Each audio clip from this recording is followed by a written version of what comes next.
नमस्कार, news 18 JKLH का digital platform देख रहे हैं आप। मैं हूं आपके साथ प्रिया शर्मा।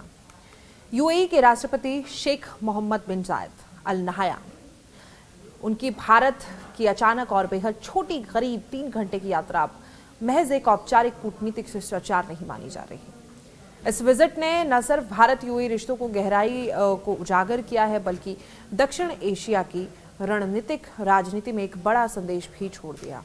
जिस तरह ये दौरा बिना किसी लंबे शेड्यूल और शोर शराबे के हुआ, उसी तरीके से इसके असर भी चुपचाप लेकिन दूरगामी साबित हो रहे हैं। भारत में प्रधानमंत्री नरेंद्र मोदी से मुलाकात के बाद एमबीजेड ने जिस तरह से ठोस फैसले लिए हैं, उसने ये साफ कर दिया है कि भारत और यूएई की दोस्ती अब सिर्फ व्यापार या ऊर्जा सहयोग तक सीमित नहीं है, बल्कि ये रणनीतिक भरोसे और राजनीतिक साझेदारी का रूप ले चुकी है। इसी भरोसे का सबसे बड़ा संकेत तब मिला जब यूएई ने अपनी जेलों में बंद 900 से ज्यादा भारतीय नागरिकों को रिहा करने का फैसला लिया और भारतीय दूतावास को इन लोगों की सूची भी सौंप दी गई, जिससे ये कदम सिर्फ घोषणा नहीं बल्कि अमल में लाया जाने वाला फैसला माना जा रहा है। ये फैसला भारत में तो खुशखबरी बनकर आया, लेकिन इसके राजनीतिक मायने इससे कई बड़े हैं और विशेषज्ञों का मानना है कि रिहाई केवल मानवीय आधार पर नहीं, बल्कि भारत यूएई की मजबूत होते रिश्तों का प्रतीकात्मक संदेश भी है। खाड़ी देशों में काम करने वाले लाखों भारतीयों के लिए ये भरोसे की एक नई परत जोड़ता है कि भारत की कूटनीति अब अपने नागरिकों के हितों को वैश्विक मंच पर प्रभावी ढंग से उठा पा रही है। इसी बीच भारत से लौटने के बाद यूएई ने एक ऐसा फैसला लिया जिसने पाकिस्तान की रणनीतिक चिंता बढ़ा दी।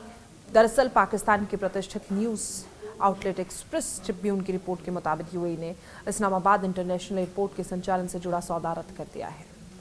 रिपोर्ट में साफ कहा गया है कि यूएई ने इस परियोजना में अब रुचि खो दी है और ये फैसला ऐसे समय पर आया है जब पाकिस्तान पहले से ही आर्थिक संकट और विदेशी निवेश की कमी और राजनीतिक अस्थिरता से जूझ रहा है और इस एयरपोर्ट डील को पाकिस्तान सरकार अपनी एक बड़ी उपलब्धि के तौर पर पेश कर रही थी। माना जा रहा था दरअसल कि यूएई की भागीदारी से न सिर्फ पाकिस्तान को ज़्यादा राहत मिलेगी, बल्कि अंतर्राष्ट्रीय निवेशकों को भरोसा है वो भी लौटेगा। लेकिन अब इस सौदे के रद्द होने से पाकिस्तान के प्रधानमंत्री शहबाज शरीफ और सेना प्रमुख असीम मुनीर ने इनकी चिंताएं जो हैं वो बढ़ना स्वाभाविक है। ये झटका सिर्फ आर्थिक नहीं बल्कि राजनीतिक और कूटनीतिक भी माना जा रहा है। विश्लेषकों का कहना है कि यूएई का ये रुख पाकिस्तान के लिए एक अप्रत्यक्ष लेकिन साफ संदेश है। पिछले कुछ सालों में जिस तरीके से भारत और यूएई के रिश्ते आगे बढ़े, चाहे वो सीईपीए समझौता हो या रक्षा सहयोग या रणनीतिक निवेश, उसने खाड़ी की राजनीति में भारत को एक भरोसेमंद साझेदार के रूप में स्थापित किया है और इसके उलट पाकिस्तान की आंतरिक अस्थिरता और विदेश नीति की उलझनों ने उसे सीधे सीधे अलग थलग किया। ये भी गौर करने वाली बात है कि यूएई पारंपरिक रूप से पाकिस्तान का करीबी माना जाता रहा है, लेकिन हाल ही के सालों में समीकरण बदलते दिख रहे हैं। भारत के साथ यूएई की बढ़ती नजदीकी पाकिस्तान के लिए संकेत है कि अब रिश्ते सिर्फ पुराने समीकरणों पर नहीं बल्कि स्थिरता, भरोसे और भविष्य की रणनीति पर तय होंगे। एमबीजेड की 3 घंटे की भारत यात्रा, 900 भारतीयों की रिहाई और पाकिस्तान से जुड़ी एयरपोर्ट डील का रद्द होना, ये तीनों घटनाएं मिलकर एक बड़ी तस्वीर बनाती हैं। तस्वीर बताती है कि भारत की कूटनीति इस वक्त मजबूत स्थिति में है, जबकि पाकिस्तान दबाव और अनिश्चितता के दौर से गुजर रहा है। देखिए, कुल मिलाकर शेख मोहम्मद बिन जायद की ये छोटी यात्रा असल में बहुत बड़ी साबित हुई है और भारत के लिए ये भरोसा और सम्मान का संकेत है। वहीं पाकिस्तान के लिए एक चेतावनी की बदलते वैश्विक हालात में सिर्फ पुराने रिश्तों पर निर्भर रहना अब काफ़ी नहीं है। इसी बीच भारत से लौटने के बाद यूएई ने एक ऐसा फैसला लिया जिसने पाकिस्तान की रणनीतिक चिंता बढ़ा दी। दरअसल पाकिस्तान की प्रतिष्ठित न्यूज़ आउटलेट एक्सप्रेस ट्रिब्यून की रिपोर्ट के मुताबिक यूएई ने इस्लामाबाद इंटरनेशनल एयरपोर्ट के संचालन से जुड़ा सौदा रद्द कर दिया है। रिपोर्ट में साफ कहा गया है कि यूएई ने इस परियोजना में अब रुचि खो दी है और ये फैसला ऐसे समय पर आया है जब पाकिस्तान पहले से ही आर्थिक संकट और विदेशी निवेश की कमी और राजनीतिक अस्थिरता से जूझ रहा है और इस एयरपोर्ट डील को पाकिस्तान सरकार अपनी एक बड़ी उपलब्धि के तौर पर पेश कर रही थी। माना जा रहा था दरअसल कि यूएई की भागीदारी से न सिर्फ पाकिस्तान को ज़्यादा राहत मिलेगी, बल्कि अंतर्राष्ट्रीय निवेशकों को भरोसा है वो भी लौटेगा। लेकिन अब इस सौदे के रद्द होने से पाकिस्तान के प्रधानमंत्री शहबाज शरीफ और सेना प्रमुख असीम मुनीर ने इनकी चिंताएं जो हैं वो बढ़ना स्वाभाविक है। ये झटका सिर्फ आर्थिक नहीं बल्कि राजनीतिक और कूटनीतिक भी माना जा रहा है। विश्लेषकों का कहना है कि यूएई का ये रुख पाकिस्तान के लिए एक अप्रत्यक्ष लेकिन साफ संदेश है।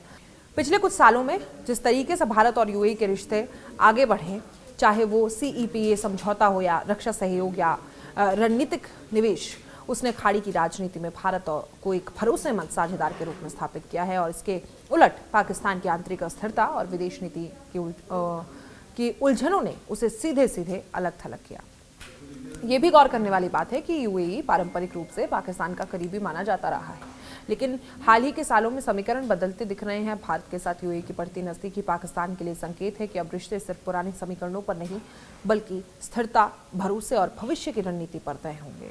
MBZ की 3 घंटे की भारत यात्रा, 900 भारतीयों की रिहाई और पाकिस्तान से जुड़ी एयरपोर्ट डील का रद्द होना, ये तीनों घटनाएं मिलकर एक बड़ी तस्वीर बनाती हैं। तस्वीर बताती है कि भारत की कूटनीति इस वक्त मजबूत स्थिति में है, जबकि पाकिस्तान दबाव और अनिश्चितता के दौर से गुजर रहा है।